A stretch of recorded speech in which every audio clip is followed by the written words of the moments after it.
Students, I hope कि आप सब लोग अच्छे होंगे और आप सबकी स्टडीज़ अच्छी चल रही होंगी। सो आ गया है नेक्स्ट पार्ट। हम यहाँ पे कर रहे हैं आने वाली जितनी भी वैकेंसीज हैं उनकी तैयारी। रेगुलरली एमसीक्यूज़ की वीडियो आती है, सो आप मेरी पिछली वीडियोस भी जाके देख सकते हैं और इस चैनल को सब्सक्राइब कर लो अगर अभी तक आपने नहीं किया है। वीडियो को लाइक शेयर ज़रूर करना ताकि रेगुलरली मेरे को मोटिवेशन मिले और मैं रेगुलरली आप लोगों के लिए क्वेश्चंस लेके आती रहूँ।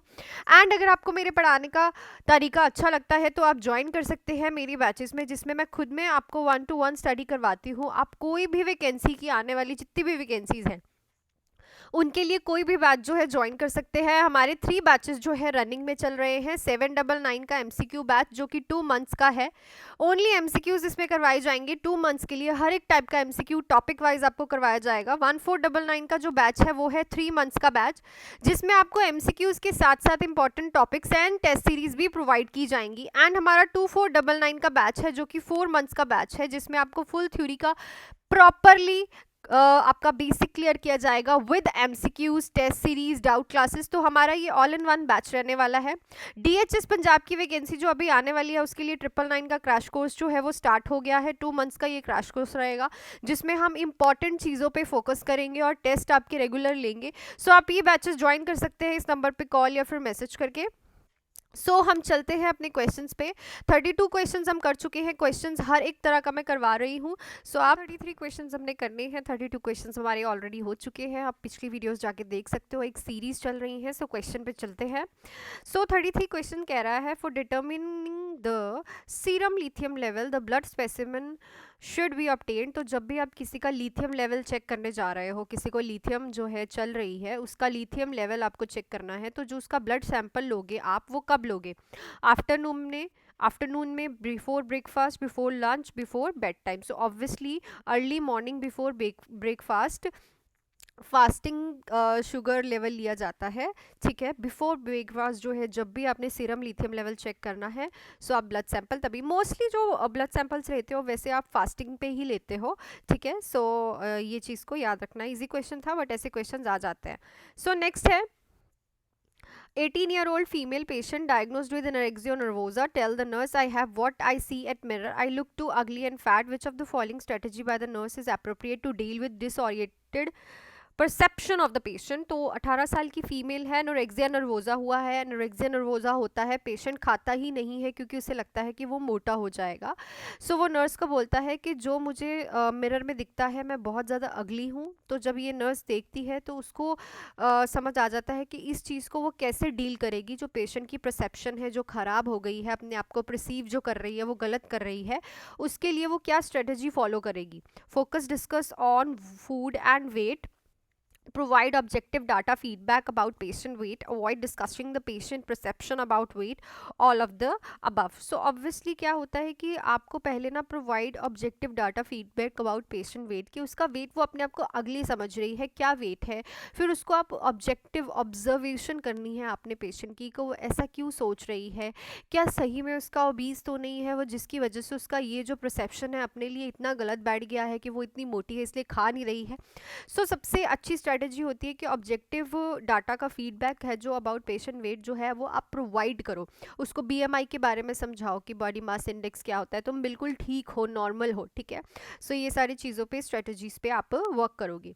नेक्स्ट है, while communicating to a client who is admitted in psychiatric ward because of the disordered thinking process about food being poisoned, which of the following technique need to be adopted by the nurse to encourage the client to have dinner। देखो, एक patient से आप communicate कर रहे हो जो कि psychiatric ward में एडमिट हुआ है और उसे थिंकिंग प्रोसेस का डिसऑर्डर है और वो बोल रहा है खाना जो है पॉइजनड है। तो कौन सी टेक्निक जो है आप यूज़ करोगे इस क्लाइंट के लिए ताकि वो अपना खाना खा ले। Have dinner with client, using open-ended questions in silence, explain the client that food is not poison, allow the client to express his thoughts। जो पहले भी मैंने सीरीज स्टार्ट की थी तो आपको बताया था कि ओपन एंडेड क्वेश्चंस ही आपको करने होते हैं। पेशेंट को ना ज़्यादा कुछ सही बोलना है ना ज़्यादा कुछ गलत बोलना है, जस्ट उतना ही बोलो जिससे उसको कोई भी और मतलब ना वो निकाल पाए, क्योंकि इस टाइम उसको प्रॉब्लम है, उसका थिंकिंग प्रोसेस ख़राब है। उसके सोच नहीं बदल सकते बट उसका परसीव करने का तरीका आप बदल सकते हो ओपन एंडेड क्वेश्चंस करके। ठीक है, बिकॉज इतना ज़्यादा सस्पिशियस हो जाता है पेशेंट तो वो ये सोचेगा ही सो नेक्स्ट क्वेश्चन देखते हैं. A 39 years old mother with a obsessive compulsive disorder has become immobilized by her elaborate hand washing and walking rituals. Nurse that the basis of obsessive compulsive disorder is often. देखो 39 years old mother है, उसको OCD है, जिसको आप बोलते हो कि पहले पेशेंट सोचता है कि मेरे हाथ गंदे हैं, देन वो वाला रिचुअल मनाता है, जैसे आप हाथ धोते हो वैसे करता है. इसको बोलते हैं ओसीडी. बहुत लोगों को ये होती है, उन्हें लगता है कि वो बहुत ज़्यादा डर्टी है ये वो. सो अगर वो जो मदर है वो ना इमोबलाइज हो गई है, ठीक है. बार बार वो अपनी हैंड वॉशिंग और वॉकिंग रिचुअल्स करती है. इस हिसाब से वो क्या प्रॉब्लम उसे हो सकती है. Problem with being too conscious, problem with anger, feeling of guilt and inadequacy, feeling of worthlessness and hopelessness. देखो हमेशा ये जो प्रॉब्लम है उन्हीं लोगों को होती है जिनको गिल्ट एंड इनएडुकेसी लगती है, जिनको लगता है यार मैं साफ़ नहीं हूँ, या फिर हैंड वॉश करने चाहिए, अगर मैंने हैंड वॉश नहीं किया तो मुझे ये बीमारी लग जाएगी. मोस्टली ये देखा जाता है कि जिनको गिल्ट एंड एडुकेसी होती है उन्हीं के ही बेसिस पे ये ओसीडी की प्रॉब्लम पेशेंट्स को होती है. जो राइट ऑप्शन रहेगा that is your C option. Which of the following comment if made by the patient who has major depression would indicate an increased risk of suicide. ऐसा कौन सा comment है अगर पेशेंट करेगा इनमें से, चारों में से, जिससे आपको पता चलेगा पेशेंट को मेजर डिप्रेशन है और रिस्क ऑफ सुसाइड के बारे में वो इंडिकेट कर रहा है आपको. और I don't have to share my problem with anyone, I won't be problem much longer, my family members are not giving me the medications daily, I don't have any plans to kill myself. Obviously बहुत ही अच्छे से आपको clear हो रही है जो statement है कि अब मैं किसी को भी परेशान नहीं करूँगा. क्यों नहीं करोगे भाई, आपको तो डिप्रेशन है, आप तो करोगे प्रशांत. अगर आप ऐसे बोल रहे हो मतलब अपने आप को कुछ करने की कोशिश और ट्राई कर रहे हो. ये सुनते ही आपको पता चल जाएगा कि पेशेंट को रिस्क है सुसाइड का, मे बी वो अटेम्प्ट कर सकता है. नेक्स्ट क्वेश्चन है which of the following assessment information is most important for the nurse to collect while assessing a patient with the personality disorder. एक पेशेंट है, आप उससे इन्फॉर्मेशन कलेक्ट कर रहे हो, मोस्ट इंपॉर्टेंट है नर्स के लिए. ऐसी कौन सी असेसमेंट असेस करना अगर पेशेंट को पर्सनैलिटी डिसऑर्डर है. A family history of sexual abuse, number of close friends, ability to form close relationship, history of substance abuse. Personality disorder mostly जो लोग होते हैं उनकी हिस्ट्री होती है सब्सटेंस अब्यूज़ की. कोई ना कोई अल्कोहल से एडिक्टेड होता है, कोई ड्रग्स से एडिक्टेड होता है, किसी भी चीज़ से एडिक्शन हो सकती है पेशेंट को. ये हिस्ट्री सबसे ज़्यादा इंपॉर्टेंट होती है चेक करने के लिए पेशेंट को अगर उसे पर्सनालिटी डिसऑर्डर है. सेकेंड थिंग, अगर उन्हें ड्रग्स चलानी है तो वैसे भी इस चीज़ की आपको हिस्ट्री लेनी पड़ेगी टू चेक एनी कॉम्प्लिकेशन. ये हिस्ट्री आपको इंपॉर्टेंट है कलेक्ट करनी अगर पेशेंट को पर्सनालिटी डिसऑर्डर है. नेक्स्ट क्वेश्चन पे चलते हैं. 32 years old woman who is admitted to psychiatric ward with the diagnosis of paranoid schizophrenia avoid to take food saying that food is poisoned. The appropriate nursing information for this client is. 32 years old woman है जो कि psychiatric ward में आई है, paranoid schizophrenia वाली patient है, ठीक है. और वो कह रही है कि खाना जो है वो poisoned है, अवॉइड कर रही है, फूड खा ही नहीं रही है. तो नर्सिंग इंटरवेंशन कौन सी अप्रोप्रिएट रहेंगी.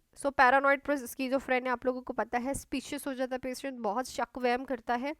अब ऐसी ही वुमेन आई है और वो खाना नहीं खा रही जस्ट बिकॉज उसे लग रहा है कि फूड में कुछ मिलाया है. अब हम नर्सिंग इंटरवेंशन क्या रहेगी. Reassure the patient by tasting the food before patient, reassure the patient that food is safe to take, allow the patient to take packed food, warn the patient of a sequence if she refuse to take food. देखो patient को कभी भी आपने कुछ करके नहीं देना. अगर आप उसके सामने खाओगे उसे लगेगा तब भी पॉइजन है. सिंपली ओपन एंडेड क्वेश्चंस करो, उसे श्योर करते रहो बार बार कि खाना नहीं पॉइजन, चुप करके खाओ, खाना नहीं पॉइजन, चुप करके खाओ.